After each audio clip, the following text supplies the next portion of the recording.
Всех приветствую, дорогие подписчики, с вами, как всегда, Александр, и сегодня у нас, наконец, обзор на iOS 26 Beta 4.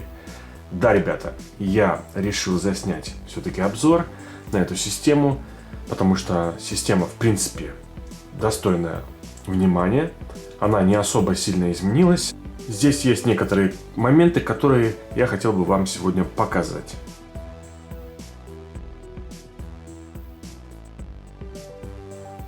Итак, iOS 26 перед вами в чистом виде. Я вот ее буквально только что установил. Значит, 99% вытащил кабель из компьютера и из телефона. И давайте мы сейчас проверим версию сборки. Заходим основные, об этом устройстве. Версия iOS. iOS 26.0 в скобках 23A 529.7i. Это последняя Beta 4 для разработчиков. Значит, iPhone у меня на 128 гигабайт, как вы видите. И работает он, в принципе, неплохо. В этом видео я не буду рассказывать полностью, какие функции появились. Можете почитать в интернете или посмотреть другие обзоры. Я просто покажу, как работает эта система, значит, на iPhone 11. Просто вот, когда вы ее устанавливаете, как разработчик, как тестер, если хотите просто посмотреть. И, в общем, просто общий вид, так сказать. Ну что ж, давайте начнем с первой ошибки, которая была у нас в iOS 18. Когда вы заходили в номер набиратель и, например, задавали команду звездочка, 101, решетка, у нас появлялся вот этот наезжающий круг постоянно. Давайте посмотрим, исправили ли его в этой версии. О, ребята, нет. К сожалению, его до сих пор не исправили. Вот видите, круг наезжает на шрифт. Подождите. Так. Еще раз давайте. Пробуем. И вот вы видите, к сожалению, нет. Ничего у нас здесь не исправлено. Ну, это, в принципе, такой у нас косметический баг, так сказать. Вот, особо он у нас не влияет ни на что. Поэтому, ну, возможно, через пару лет Apple все-таки его увидит и исправит. Вот. Значит, что здесь у нас еще появилось? Вот здесь такая лупа появилась. Можно здесь искать, значит, контакты.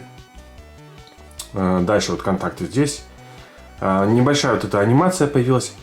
Эффект стекла, ребята, я не знаю, честно говоря, на iPhone 11 он не особо так прям заметен, он чуть-чуть есть, да, вот видите, вот стекло здесь так вот у нас все это показывается, но я не знаю, ребят, вот честно, вот я смотрю, да, на это на все и не понимаю, неужели нельзя было просто вот перерисовать вот эти вот всякие значки и сделать их как-то по-другому. То есть, ну, от iOS 18 здесь особо отличий никаких нет. Я даже не знаю, что вам подробно показать и рассказать, потому что здесь все то же самое. Единственное, что здесь изменилось, это поменяли, значит, значок камеры. Его срисовали, точно такой же скопировали с iOS 6, когда-то со старой системы. Потом здесь у нас изменили часы просто. Вот, и сделали немножко такими их такими полустеклянными, все вот эти вот старые изображения. Вот. Но то есть, на мой взгляд, если вы выпускаете новую систему, то необходимо нанять талантливых художников, которые перерисовали бы вот эти все вот символы. Вот. А то, что нам показывают сейчас, я не знаю, ребят, ну это сложно назвать новой системой. Да, здесь появилось то же самое, что можно вот эти вот у нас всякие разные регуляторы настраивать. Вот, то есть это было все и в iOS 18. Здесь ничего нового нет. То есть это то же самое. Все, пожалуйста, вот, все. Дальше, что здесь еще интересного? Ну, давайте мы сейчас посмотрим вот в поиск у нас. Видите, поиск у нас появился вниз. Так вот переместился. Здесь, в принципе, удобно. Вот, если вы держите, например, iPhone одной рукой, вот так вы можете нажать на поиск вот так вот. Что-то искать. Вот, это очень удобно. Классно. Дальше. Для тех, кто не видел первые бета-версии, которые были ужасные просто, у нас здесь вот появились вот эти вот символы. Видите, вот кнопки, они немножко растянуты стали. Вот. То есть, если вы вот выключаете, появилось вот это вот обновленное меню. Оно мне очень нравится, потому что оно стало таким прям большим. Кнопки стали очень хорошие, такие прям вот отменить, включить. Для людей, кто плохо видит, это очень хорошо, потому что шрифт увеличенный, и они будут просто рады, что все можно разобрать, так сказать. Вот. А дальше, ребят, давайте посмотрим аккумулятор. Вот красивая статистика появилась тоже. Раньше она была какая-то такая там внизу, где-то там ее сильно незаметно было. Сейчас она вот прям такая красивая стала.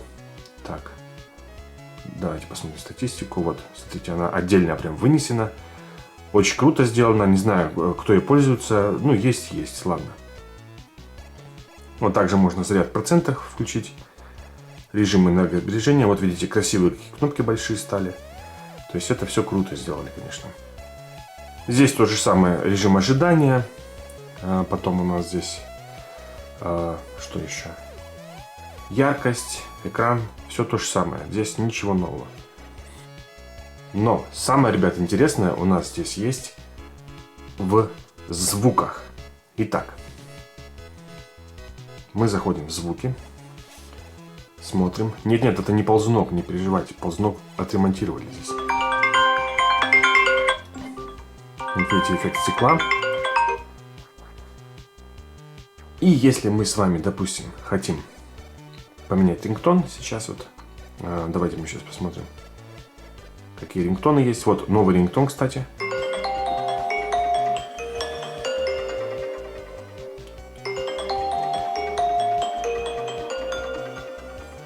Вот он называется Alt 1. Ну, я так понимаю, это еще название тестовое, потому что это тестовая сборка, не предназначена для повседневного использования. Вот, то есть здесь у нас все хорошо. Теперь, ребят, смотрите, самая интересная функция в рингтонах. Я, значит, зашел здесь на специальный сайт, я просто нашел в интернете. И давайте мы сейчас попробуем с вами установить рингтон. Как вы знаете, если вы пользуетесь техникой Apple, установить рингтон это было просто очень сложно. Нужно было подключать телефон к компьютеру, либо там через приложение GarageBand, устанавливать там, подрезать все это, сохранять и так далее. Смотрите, что придумали в Apple. Ну это вообще, ребят, это смешно, конечно. Скачать рингтон. Давайте загрузить. Так, скачалось. Открываем загрузки. И у нас вот Paganini, допустим. Давайте нажмем. Прекрасная мелодия. И давайте мы сейчас ее нажмем сюда, на этот символ. И что мы можем сделать, ребята? Вы правы. Мы можем сделать это рингтоном. Представляете? Сделать рингтоном. Представляете, ребят? Это как так? Apple. Спасибо, Apple. Это же такая крутая функция, ребята. Сделать рингтоном, без всяких программ, без ничего. Смотрите, нажимаем сюда.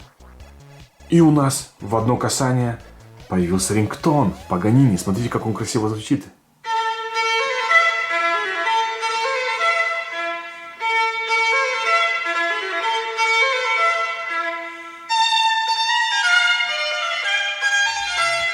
Так, тихо.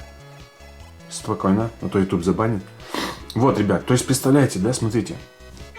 Все, у нас рингтон полноценный, без всяких разных каких-то там танцев с бубном, без каких-либо там настроек, без ничего. Просто мы можем рингтон ставить и все. Почему это нельзя было реализовать раньше, я, ребят, не понимаю вообще абсолютно. Не догадываюсь, не понимаю, не знаю, короче. Это полная вообще загадка для меня. Теперь, ребят, смотрите. Ну, естественно, здесь можем выбрать стандартные там вот эти вот рингтоны всякие. Вот. И теперь смотрите. Если мы хотим его, допустим, удалить, мы берем вот так влево просто, сдвигаем вот так влево. Раз, удалить. Все, у нас его нет. Ну, естественно, вы можете зайти в магазин звуков. Так, давайте, что тут у нас? Разрешить, продолжить. И вы можете, естественно, платно купить какой-то рингтон. Например, вот, пожалуйста, вот. Со Звездных войн там какие-нибудь. Вот, там AC/DC, допустим. Вот, евро 29 стоит. Или по 99 центов. То есть, ну, у вас есть возможность либо бесплатно это активировать, спасибо за такую функцию, и, значит, купить рингтоны. Вот. Но я не знаю, наверное, Apple не добавляла такую функцию, что можно бесплатно рингтоны ставить, для того, чтобы покупали, скорее всего. Моя такая догадка. Вот. Но, как вы видите, все работает. То есть здесь у нас рингтоны прекрасно функционируют. Причем, ребят, если мы возьмем операционную систему Android, то, я спросил здесь в чат GPT, мы могли установить самостоятельно любой рингтон в 2009-2010 году. То есть Apple понадобилось 16 лет для того, чтобы разблокировать эту функцию, и теперь мы с вами можем ее вот так вот использовать без всяких проблем. То есть вот, использовать загрузки, открыть рингтон и установить как звук. Вот. То есть это самое главное нововведение вот лично для меня вот в этой системе в iOS 26. Так что вот, будем пользоваться, как говорится. Также давайте, ребят, посмотрим камеру.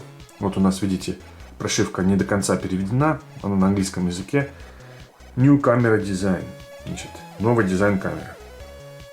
Новое видео Quick Take. Уже на русском тоже. Вот. То есть здесь у нас то же самое все. Вот. Опять по умолчанию включен Live режим. Я не знаю, зачем он нужен, этот Live режим. Я его всегда выключаю. Так вот. Кстати, очень сложно было попасть сейчас по этим точкам. Вот.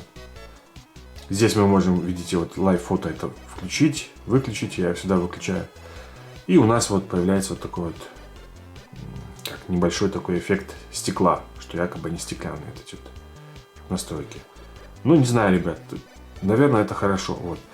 А дальше, смотрите, у нас здесь появился режим. Значит, мы можем сразу же открывать настройки. Так.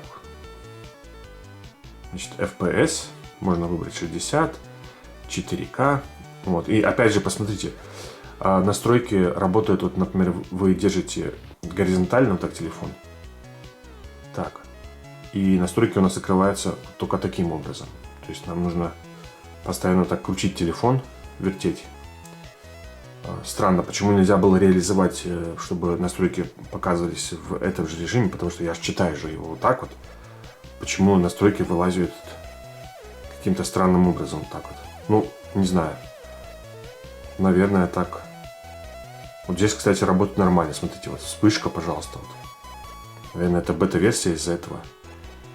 Вот, или как-то Apple смотрит по-другому на это. Вот здесь тоже, пожалуйста, настройки вот в нормальном режиме. Ну, странно вообще. Вот, здесь все работает, все хорошо. То же самое, особо здесь каких-то изменений я не заметил, честно говоря. Вот. Сейчас. По поводу нового названия iOS 26. В принципе, мне эта идея очень нравится, потому что у нас сейчас скоро будет 26-й год. И, соответственно, свежая прошивка новая может называться iOS 26, потом 27, 28, так просто легче будет ориентироваться для всех устройств от компании Apple. Вот, то есть это нормально. Вот. В целом прошивка очень хорошо себя ведет на iPhone 11. Я устанавливал первые беты. Первые две беты были ужасные, все очень висло, не понять как, работало ужасно просто. Ну, я даже не хотел снимать видео, потому что, ну, реально, это очень было неприятно, так сказать. Вот. А так, в целом, все хорошо работает. Все прекрасно. Меня все устраивает, замечательно. Вот, смотрите, как разблокируется. Без всяких проблем. То есть, замедления никакого нет. Еще, ребята, значит, одно нововведение, которое я хочу показать. Смотрите, у нас, если мы звездочка 06 нажимаем, и хотим узнать email устройства. Так, нет, подождите, что-то я не то нажал. Так. Звездочка, решетка, 06, решетка. Да, вот.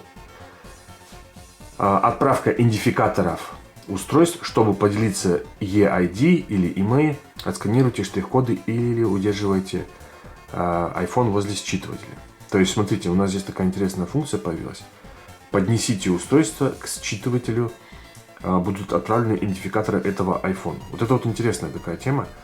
Получается, мы можем свои данные, email или, например, EID, вот этот большой длинный номер, чтобы его не говорить, мы можем просто вот так поделиться. Это, кстати, очень классная тема.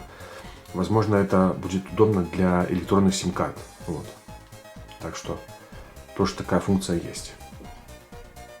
Еще есть интересное нововведение по поводу электронных сим-карт. Смотрите, ребят, например, если у вас телефон сейчас Android, и вы хотите потом перейти на iOS и вообще попробовать, как оно работает и все в этом роде. Смотрите, ребят, значит, мы заходим в сотовую связь. И где у нас здесь номер? Вот здесь. Добавить eSIM. Мы нажимаем добавить eSIM. Так. И смотрите, что у нас есть. Перенос с iPhone рядом. Я, кстати, видео уже снимал такое, показывал, как это работает. Это очень удобная функция. Можно по Wi-Fi, по Bluetooth перекидывать номер ваш, чтобы не активировать его по новой. По QR-коду, либо перенос из Android. Смотрите. Так. Давайте мы включим Bluetooth. Нам говорит iPhone, включите Bluetooth. Так, а что и где это? Ага. Надо опять снова зайти. Сотовая связь. Добавить eSIM.